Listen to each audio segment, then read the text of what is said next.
Dear student, मनस्वी classes के इस platform में मैं एक बार फिर से आप लोगों का एक बारी स्वागत करता हूँ। डियर स्टूडेंट, अभी तक लास्ट में हम लोगों ने सॉल्यूशन चैप्टर पूरा पढ़ लिया है। उसके कुछ न्यूमेरिकल क्वेश्चंस वगैरह बचे हैं जो हम नेक्स्ट लेक्चर के अंदर देखेंगे। आज हम नया चैप्टर स्टार्ट कर रहे हैं जिसका नाम है इलेक्ट्रोकेमिस्ट्री।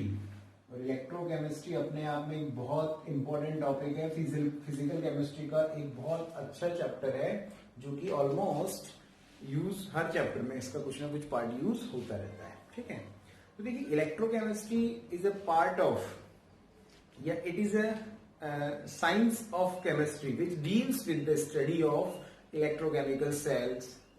ठीक है, इस चैप्टर के अंदर बेसिकली आप लोग पढ़ेंगे फैराडेज लॉ पढ़ेंगे, कैलराउश लॉ पढ़ेंगे, उसकी एप्लीकेशंस पढ़ेंगे। ठीक है, इलेक्ट्रोकेमिकल सीरीज पढ़ेंगे, कई चीजें इसके अंदर। तो हम इस चैप्टर की स्टार्टिंग जो है वो बिल्कुल बेसिक लेवल से करेंगे, जीरो लेवल से स्टार्ट करेंगे इसको। ठीक है, अब देखिए आप लोगों ने केमिस्ट्री के अंदर बहुत सी केमिकल रिएक्शंस पढ़ी हैं। ज्यादातर केमिकल रिएक्शंस होती हैं रेडॉक्स रिएक्शन, रेडॉक्स।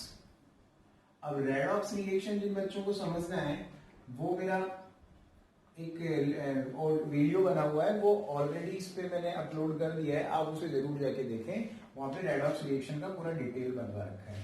तो रेडॉक्स के अंदर दो वर्ड है यहाँ पे, रेड प्लस ऑक्स। रेड का मतलब क्या होता है? रिडक्शन। ऑक्स का मतलब क्या होता है? Oxidation.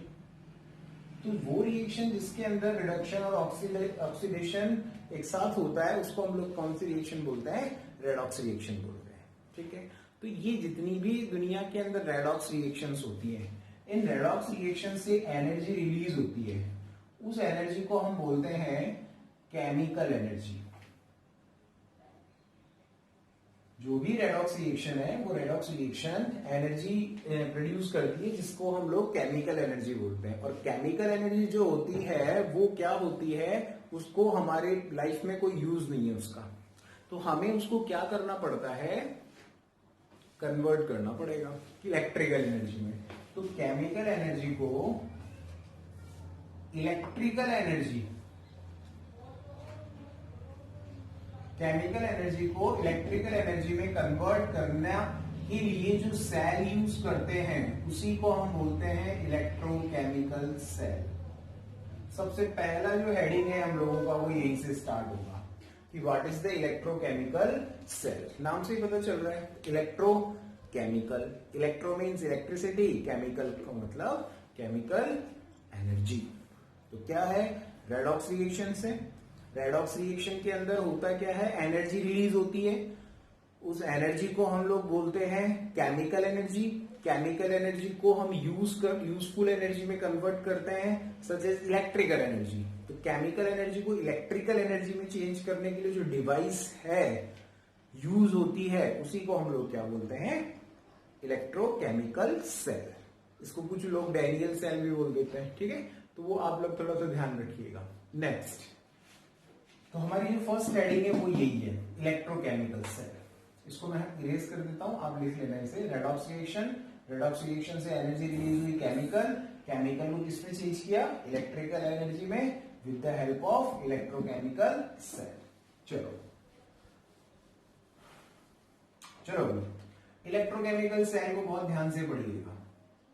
Electrochemical cell, electrochemical cell के बारे में कोई पूछे तो आप बता देना।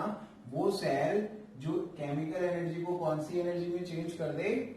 इलेक्ट्रिकल एनर्जी में चेंज कर दे, उसी को हम बोलते हैं इलेक्ट्रोकेमिकल सेल। आज की क्लास में हम लोग इलेक्ट्रोकेमिकल सेल का कंस्ट्रक्शन पढ़ेंगे, उसका मैकेनिज्म पढ़ेंगे। इलेक्ट्रोकेमिकल सेल आप लोग फिजिक्स में भी पढ़ेंगे प्रैक्टिकल्स के अंदर, लेकिन हम यहाँ पूरा डिटेल पढ़ेंगे। और हमारे केमिस्ट्री के प्रैक्टिकल में भी ये टॉपिक आता है, इन प्रैक्टिकल्स है ना, तो वहां पर भी आप इसको पढ़ेंगे। तो थ्योरी पढ़ के फिर प्रैक्टिकल करना वो एक बहुत अच्छा एक्सपीरियंस होता है अपने आप में। तो प्लीज बहुत ध्यान से पढ़िएगा इसको, क्योंकि ये प्रैक्टिकल के अंदर भी एक हमारा एक एक्सपेरिमेंट होता है। तो देखना, मैं आपको इलेक्ट्रोकेमिकल सेल बनाना सिखाता हूँ। आपको क्या करना है, सब बच्चे देखेंगे गौर से। ये एक कंटेनर लेना है, यहां पर एक कंटेनर और लेना है, मतलब आपको दो कंटेनर यूज करने हैं। इस कंटेनर के अंदर हमें इलेक्ट्रोलाइट लेने होते हैं, इलेक्ट्रोलाइट्स। जिन सॉल्यूशंस के अंदर इलेक्ट्रिसिटी इजीली कंडक्ट हो जाती है उनको हम इलेक्ट्रोलाइट्स बोलते हैं, ठीक है। अब बाद में हमें इनका जो क्लासिफिकेशन भी पढ़ेंगे वो हमारा अलग टॉपिक होगा। तो मैंने यहां पर सॉल्यूशन लिया है ZnSO4 का, तो यहां पे लिखा हुआ है सॉल्यूशन ऑफ ZnSO4। यहां मैंने लिया है सॉल्यूशन कॉपर सल्फेट का, तो मैंने लिख दिया यहां सॉल्यूशन ऑफ कॉपर सल्फेट। दो कंटेनर, दोनों कंटेनर के अंदर अलग डिफरेंट टाइप का मैंने यहाँ पे सॉल्यूशन यूज किया है। एक के अंदर यूज किया है जिंक सल्फेट और दूसरे के अंदर किया है कॉपर सल्फेट। जिंक सल्फेट जो है उसके अंदर मेटल बताइए कौन है, Zn। जैसा इलेक्ट्रोलाइट है, जैसे सॉल्यूशन के अंदर मेटल होती है उसी का हम यहाँ इलेक्ट्रोड बना देते हैं। तो मैंने क्या किया, एक इलेक्ट्रोड बना दिया, ठीक है। यहां बताइए किसका इलेक्ट्रोड बनेगा, यहां पे बनेगा कॉपर का। तो ये तो हो गया जिंक रॉड, और ये किसकी रॉड डाल दी मैंने, कॉपर रॉड। समझ में आ रहा है, जैसा सॉल्यूशन होता है, जैसा इलेक्ट्रोलाइट होता है, उसमें जैसी मेटल होती है उसका ही हम लोग इलेक्ट्रोड बनाते हैं, ठीक है भाई। अब देखिए जरा आगे नेक्स्ट, अब होता क्या है, ये जो रोड है, अभी मैं बताऊंगा कौन एनोड है कौन कैथोड है, इसको हम एक्सटर्नल सर्किट से अरेंज कर देते हैं या इनको कनेक्ट कर देते हैं, ठीक है। अब देखिए होता क्या है, आप लोगों को बहुत अच्छे से पता है कि जो Zn है वो मेटल है, और मेटल की क्या टेंडेंसी होती है, इलेक्ट्रॉन को लॉस करने की। तो यहाँ पे Zn ने क्या किया, इलेक्ट्रॉन लॉस किए, और उस पर क्या चार्ज आ गया, +2। गौर से देखना, Zn ने 2 इलेक्ट्रॉन लॉस कर दिए, तो लॉस कर दिए तो उस पर चार्ज आ गया Zn+2, क्योंकि मेटल है, इलेक्ट्रॉन लॉस करती है और पॉजिटिव चार्ज फॉर्म करती है। तो यहां पर भी कॉपर ने क्या किया, इलेक्ट्रॉन लॉस कर दिया और क्या चार्ज आ गया उस पर, कॉपर+2। तो यहां देखिएगा जरा गौर से देखना सब बच्चे, Zn+2 और क्या रिलीज हो गए, यहाँ इलेक्ट्रॉन्स रिलीज हो गए, यहां भी इलेक्ट्रॉन्स रिलीज हुए, कॉपर+2 बन गया। अब जरा गौर से सीखना सभी, यहां पर मैंने इलेक्ट्रॉन का कंसंट्रेशन ज्यादा बनाया, देख रहे हैं हम लोग इलेक्ट्रॉन्स का नंबर कितना ज्यादा है, और यहाँ इलेक्ट्रॉन्स का नंबर है लेसर अमाउंट में। इसका रीजन ये है कि कॉपर और जिंक, अगर रिएक्टिविटी की बात करें, अभी नेक्स्ट टॉपिक हमारा होगा इलेक्ट्रोकेमिकल सीरीज, वहां पर इसको और डिस्कस करेंगे।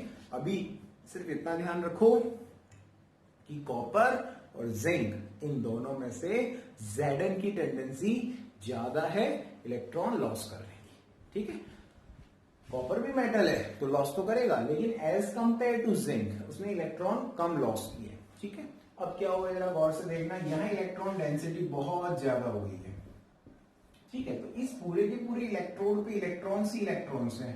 तो बताइए ये आपको कैसा दिखेगा, ये नेगेटिवली चार्ज दिखेगा, क्योंकि यहाँ पर इलेक्ट्रॉन का नंबर बहुत ज्यादा है, तो इलेक्ट्रॉन पे नेगेटिव चार्ज होता है, तो ये पूरा का पूरा नेगेटिवली चार्ज है। अब यहां से इलेक्ट्रॉन मूव कर रहे हैं, इलेक्ट्रॉन यहां पर मूव किए, ठीक है।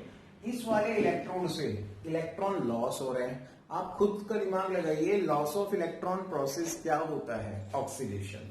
तो इस वाले इलेक्ट्रोड पे हुआ है ऑक्सीडेशन। और ध्यान रखना, इलेक्ट्रोकेमिकल सेल के अंदर जहां पर ऑक्सीडेशन होता है उसको बोला जाता है एनोड।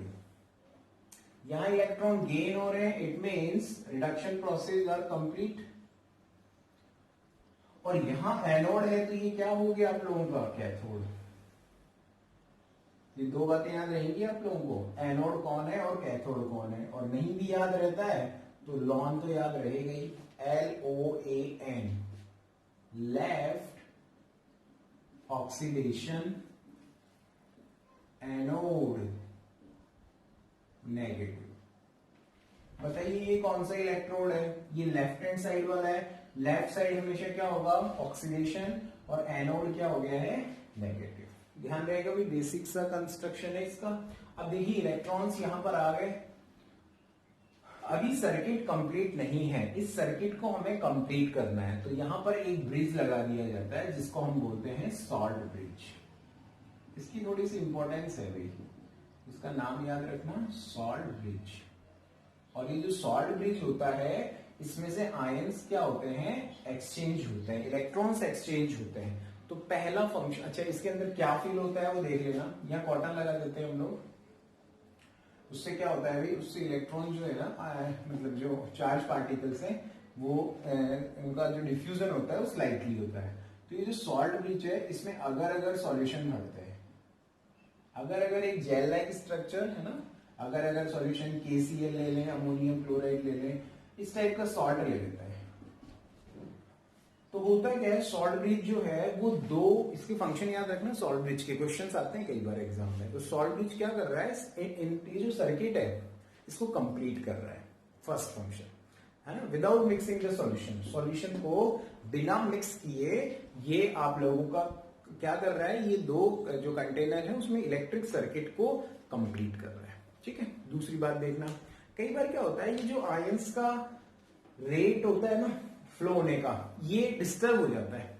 तो क्या करता है, ये अपनी तरफ से भी, जैसे सपोज करो यहाँ इलेक्ट्रॉन्स की डेफिशिएंसी हो गई, तो ये अपनी तरफ से भी है ना चार्ज को ट्रांसफर कर देता है। तो आप यूं बोल सकते हैं कि ये इलेक्ट्रिकली बैलेंस को भी मेंटेन करता है। दो फंक्शन याद रखना, it complete the circuit without mixing the solution, और सेकंड इट मेंटेन चार्ज। ठीक है भाई, आगे चलते हैं।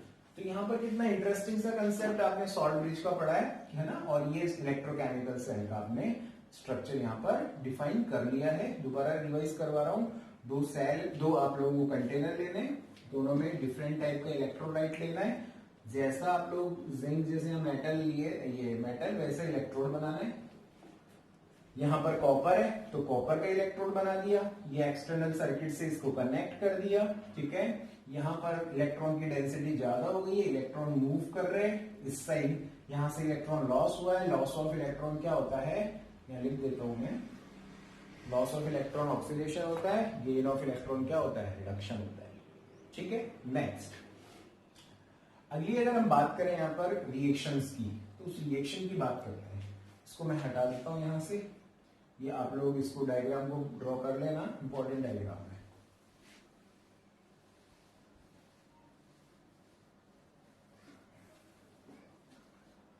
देखिए वो क्या रहा था, Zn ने इलेक्ट्रॉन लॉस किए थे और चार्ज आ गया था उस पर +2।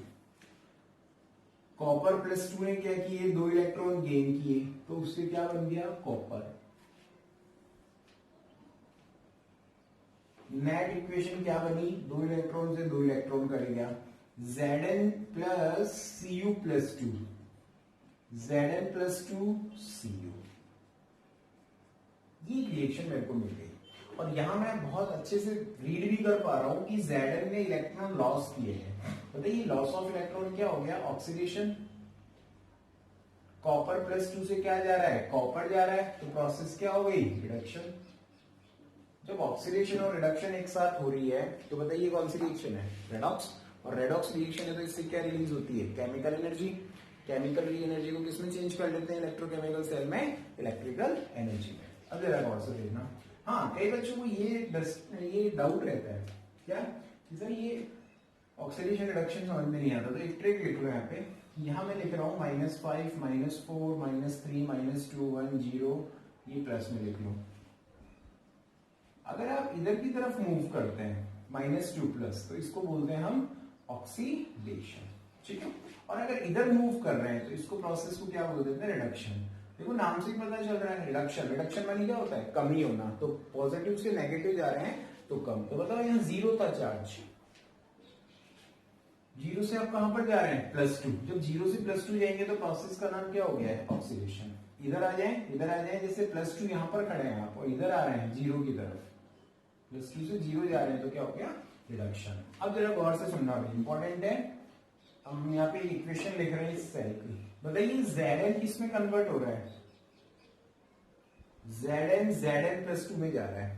ठीक है, तो यहां पर ये इलेक्ट्रोड बनाते हैं, Zn बनाना, फिर इलेक्ट्रोड बनाना, फिर Zn +2 बना देना। डबल लाइन ड्रॉ करनी है, और ये लाइन जो होती है ये सॉल्ट ब्रिज को रिप्रेजेंट करती है। सेकेंड रिएक्शन में क्या हो रहा है, कॉपर +2 किस में जा रहा है, कॉपर में जा रहा है। तो बताइए ऑक्सीडेशन रिडक्शन, इस तरीके से हम सेल को रिप्रेजेंट करते हैं। ठीक है भाई, तो आप लोग इसको ध्यान से पढ़िए, इंपॉर्टेंट है, बिल्कुल बेसिक से मैं आपको पढ़ाया इलेक्ट्रोकेमिस्ट्री, और इलेक्ट्रोकेमिस्ट्री में हम बहुत ज्यादा डीप में भी जाएंगे, लेकिन आज की क्लास सिर्फ इंट्रोडक्शन क्लास थी, जहां पर मैंने आपको इलेक्ट्रोकेमिकल सेल और उसके अंदर जो रिएक्शंस होंगी और उनका रिप्रेजेंटेशन पढ़ाया है। ठीक है स्टूडेंट, आप इसको एक बार वीडियो को दोबारा भी देखें, अगर नहीं समझ में आता है तो कमेंट बॉक्स में अपनी प्रॉब्लम्स लिखिए, मैं उन्हें सॉल्व करूंगा। ओके स्टूडेंट, आज की क्लास इतना ही रखेंगे, कल मिलते हैं। Thank you so much.